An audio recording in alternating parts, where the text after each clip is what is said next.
Hello guys, welcome back to my YouTube channel. ಇವತ್ತಿನ ದಿನ 18th October. ನಮ್ಮ ಜೀಜು ಅಕ್ಕ ಬರ್ತಿದ್ದಾರೆ. ಮೋಸ್ಟ್ಲಿ ಬಂದರು ಅನಿಸುತ್ತೆ, ನೋಡೋಣ ಬನ್ನಿ. ನಮ್ಮ ಮನೆ ಮುಂದೆ ಯಾರೋ ಕಾರ್ ಪಾರ್ಕ್ ಮಾಡಿದ್ರು, ಸೊ ಈ ಕಡೆ ನಿಲ್ಲಿಸಿದ್ದಾರೆ. ಬೆಂಗಳೂರಿಂದ 6 ಗಂಟೆಗೆ ಮುಂಚೆನೇ ಬಿಟ್ಟಿದ್ರು, ಸೊ ಇವಾಗ ತಲುಪಿದ್ದಾರೆ. ಅವ್ರನ್ನ ವೆಲ್ಕಮ್ ಮಾಡಿದ್ವಿ. ನೆಕ್ಸ್ಟ್ ಪ್ಯಾಕೆಟ್ ಮಾಡ್ತಾ ಇದ್ವಿ, ಚುನ್ಮುರಿ, ಪುಟಾಣಿ, ಪೇಡೆ ಎಲ್ಲನೂ ಕೂಡಿಸಿ. ಲಕ್ಷ್ಮೀ ಪೂಜೆಗೆ ಬಂದಿರ್ತಾರಲ್ಲ ಜನ, ಅವರಿಗೆ ಲಾಸ್ಟಿಗೆ ಇದನ್ನು ಕೊಟ್ಟು ಕಳಿಸ್ತೀವಿ. ಸೊ ಅದಕ್ಕೆ ಪ್ರಿಪೇರ್ ಮಾಡ್ತಾಯಿದ್ವಿ.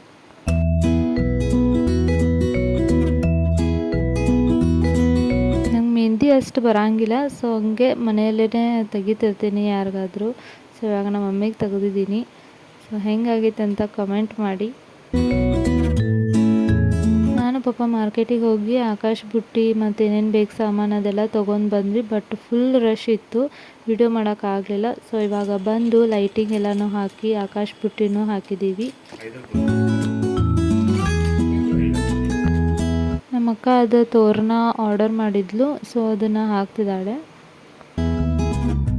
ಈ ಪ್ಲೇಸಲ್ಲಿ ಲಕ್ಷ್ಮೀ ಪೂಜೆ ಮಾಡ್ತಿದ್ದೀವಿ. ಮತ್ತು ಸತ್ಯನಾರಾಯಣ ಪೂಜೆನೂ ಹೊಸದಾಗಿ ಮಾಡ್ಬೇಕಂತ ಅಂದ್ಕೊಂಡಿದ್ದೀವಿ. ನಮ್ಮ ಅಕ್ಕನ ಹೊಸದಾಗಿ ಮದುವೆ ಆದ ತಕ್ಷಣ ಸ್ವಾಮಿಗಳು ಚಲೋ ಅದು ಸತ್ಯನಾರಾಯಣ ಪೂಜೆ ಇಟ್ಕೊಳ್ಳಿ ಅಂತ ಹೇಳಿದರು. ಸೊ ಅದಕ್ಕೆ ಇಟ್ಕೊಳ್ತಿದ್ದೀವಿ. ನಾವು ಯಾವತ್ತೂ ಮರುದಿನ ದೀಪಾವಳಿ ಐತಂದ್ರೆ ಹಿಂದಿನ ದಿನ ಸಾರಿ ಮತ್ತು ಅದೇನೇನು ಕೊಡೋದು ಇಟ್ಟು ಸ್ವಲ್ಪ ಹಂಗೆ ಪ್ರಿಪ್ರೇಷನ್ ಮಾಡಿರ್ತೀವಿ. ಮರುದಿನ ಫುಲ್ ಡೆಕೋರೇಷನ್ ಮಾಡ್ತೀವಿ.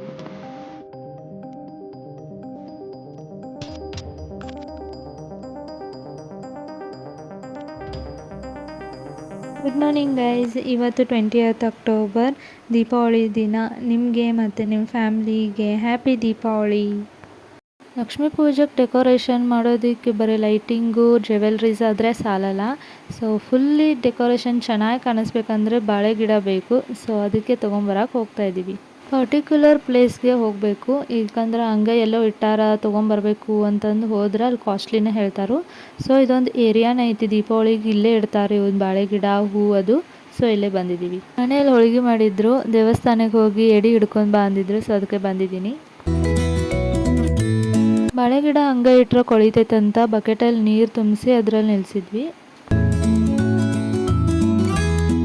ನಂದು ಪಪ್ಪಂದು ಹೊರಗಿನ ಕೆಲಸ, ಲೈಟಿಂಗ್ ಹಾಕೋದು, ಹಿಂಗೆ ಬಾಳೆ ಗಿಡ ತರೋದು, ಒಟ್ಟು ಹಿಂಗೆ ಮಾರ್ಕೆಟಿಗೆಲ್ಲ ಸುತ್ತೋದು ನನ್ನ ಪಪ್ಪನ ಕೆಲಸ.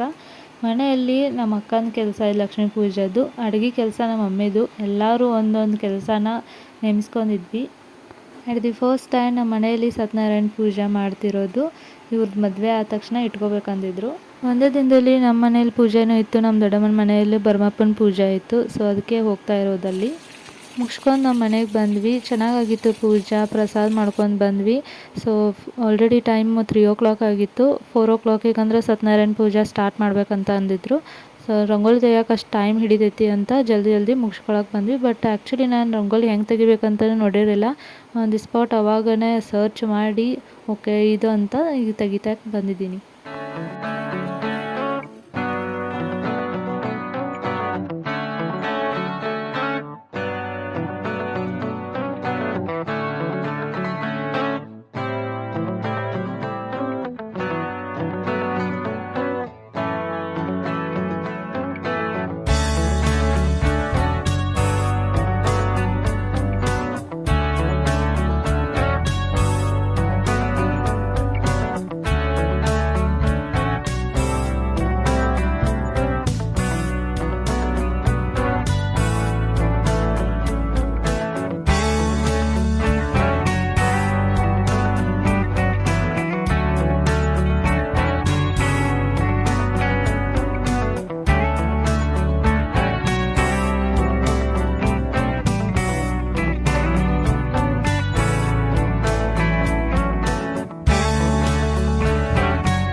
ಫೈನಲಿ ಈ ಥರ ಕಾಣಿಸ್ತಿದೆ. ನೋಡೋಕ್ಕೆ ಸಿಂಪಲ್ ಅನ್ನಿಸ್ಬೋದು, ಬಟ್ ನೈಟಲ್ಲಿ ಸಖತ್ತಾಗಿ ಕಾಣಿಸುತ್ತೆ. ಬಿಫೋರ್ ಸಾರಿ ಉಡಿಸಿದ್ದು ಈ ಥರ ಇತ್ತು.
ಸ್ಟಾರ್ಟ್ ಆಯಿತು ಸತ್ಯನಾರಾಯಣ ಪೂಜಾ. ಇವರಿಬ್ಬರು ಸಲುವಾಗಿ ಮಾಡಿಸಿದ್ದು. ಸೊ ಪೂಜೆ ಕುಂತಿದ್ದಾರೆ.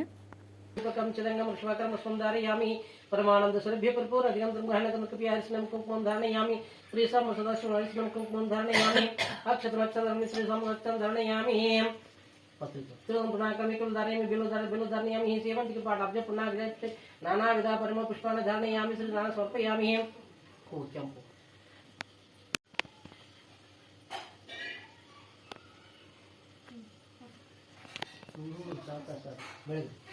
स्वप्रकाश महादेव स्वांत्य विरापम ज्योतिर्दीपम निराजयामि श्री समस दीपम निराजयामि ओम सुमुखाय नमः ओम एकदंताय नमः ओम कपिलाय नमः ओम गजकर्णाय नमः ओम लंबोदराय नमः ओम विकटाय नमः ओम विघ्नाशनाय नमः ओम गणाधिपाय नमः ओम धूम्रकेतवे नमः ओम गणदक्षाय नमः ओम पालचंद्राय नमः ओम गजाननाय नमः निन्ने दस्त अवे नमः ನೀವು ಪೂಜೆ ಮಾಡ್ರ ಹೇಳಂಗಿಲ್ಲ ಅವ್ರ ನಾಮಸ್ಮರಣೆ ಮಾಡ್ರೆ ಸಾಕು ಆಟೋಮೆಟಿಕ್ ಕಾಂತಕರ ಮನುಷ್ಯರೊಳಗ ನವಗ್ರಹಾಯ ಹರಹ ಓಂ ನಮೋ ಆದಿತ್ಯಾಯ ಸೋಮಾಯ ಮಂಗಳಾಯ ಬುಧಾಯ ಗುರುವೇ ಶುಕ್ರಾಯ ಶನೇಶ್ವರಾಯ ರಾಹುದೇವಾಯ ಕೇತವೇ ನಮೋ ನಮಃ ಓಂ ಸತ್ಯ ಜ್ಯೇಷ್ಠಾಯ ನಮಃ ಓಂ ಸತ್ಯ ಶ್ರೇಷ್ಠಾಯ ನಮಃ ಓಂ ಸತ್ಯ ವಿಕ್ರಮಣೇ ನಮಃ ಓಂ ಸತ್ಯ ಧನ್ವನೇ ನಮಃ ಓಂ ಸತ್ಯ ಮೇಧಾಯ ನಮಃ ಓಂ ಸತ್ಯಾಧೀಶಾಯ ನಮಃ ಓಂ ಸತ್ಯ ಕೃತವೇ ನಮಃ ಓಂ ಸತ್ಯ ಕಲಾಯ ನಮಃ ಓಂ ಸತ್ಯ ವತ್ಸಲಾಯ ನಮಃ. ದೀಪಾವಳಿ ಅಂದ ತಕ್ಷಣ ದೀಪ ಹಚ್ಚಲ್ದೆ ಇರೋಕ್ಕಾಗಲ್ಲ. ಸೊ ನಾನು ತೆಗೆದಿರೋ ರಂಗೋಲಿ ಮೇಲೆ ದೀಪ ಇಡಕ್ಕೆ ಬಂದಿದ್ದೀನಿ.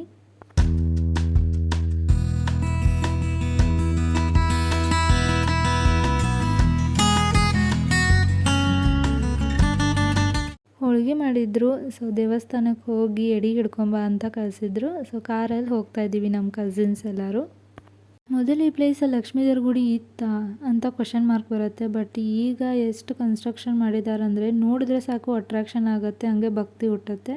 2-3 ಇಯರ್ಸಿಂದ ನಾನು ಅನ್ಕೋತಿದ್ದೆ ದೀಪಾವಳಿ ದಿನ ಸಾರಿ ಉಟ್ಕೋಬೇಕು, ಎಲ್ಲರೂ ಸ್ಟೋರಿ ಸ್ಟೇಟಸ್ ಹಾಕ್ತಾರೆ ಅಂತ. ನನಗೆ ಸಾರಿನೂ ಉಟ್ಕೊಳಕ್ಕೆ ಬರ್ತಿರಲಿಲ್ಲ. ಬಟ್ ಈ ಸರ್ತಿ ನಮ್ಮ ಅಕ್ಕ ಹೇಳಿದ್ದೆ ತೊಗೊಂಡು ಬಾ ಅಂತ. ಅದೇನೇ ಆಗಲಿ ಟೈಮ್ ಎಷ್ಟೇ ಆಗಲಿ ಉಟ್ಕೊಂಡೆ. ಸೊ ಚಲೋ ಕಾಣಿಸ್ತಾ ಇತ್ತು, ಎಲ್ಲರೂ ಚಲೋ ಕಾಣಿಸ್ತಿದೆ ಅಂತ ಹೇಳ್ತಾಯಿದ್ರು. ಸೊ ನಿಮಗೂ ಕೇಳ್ತಾಯಿದ್ದೀನಿ ಹೆಂಗೆ ಕಾಣಿಸ್ತಿದೆ ಅಂತ. ಸೊ ಕಮೆಂಟ್ ಮಾಡಿ. ಈ ಲಕ್ಷ್ಮೀ ದೇವ್ರ ಗುಡಿ ಹೊರಗಷ್ಟೇ ಅಲ್ಲ, ಒಳಗಡೆನೂ ಕೂಡ ನೋಡಿದ್ರೆ ಹಾಗೆ ಮನಸ್ಸಲ್ಲೇ ಭಕ್ತಿ ಹುಟ್ಟತಾನೆ ಇರುತ್ತೆ. ಇಲ್ಲೇ ಇದ್ಬಿಡ್ಬೇಕೇನೋ ಅಂತ ಅನಿಸುತ್ತೆ ದೇವ್ರ ಜ್ಞಾನ ಮಾಡ್ಕೊಂಡು. ಆ ಥರ ಕನ್ಸ್ಟ್ರಕ್ಷನ್ಸ್ ಮಾಡಿದ್ದಾರೆ. ದೇವಸ್ಥಾನ ಮುಗಿಸಿ ಹೊರಗೆ ಬಂದ ತಕ್ಷಣ ಅಲ್ಲಿ ಫ್ಯಾಕ್ಟ್ರಿ ಐತಿ ಐಸ್ ಕ್ರೀಮ್ದು. ಸೊ ಐಸ್ ಕ್ರೀಮ್ ತಿನ್ಕೊಂಡು ಇಲ್ಲಿ ಸಾಯಿಬಾಬಾ ದೇವ್ರಿಗೆ ಬಂದಿದ್ದೀವಿ.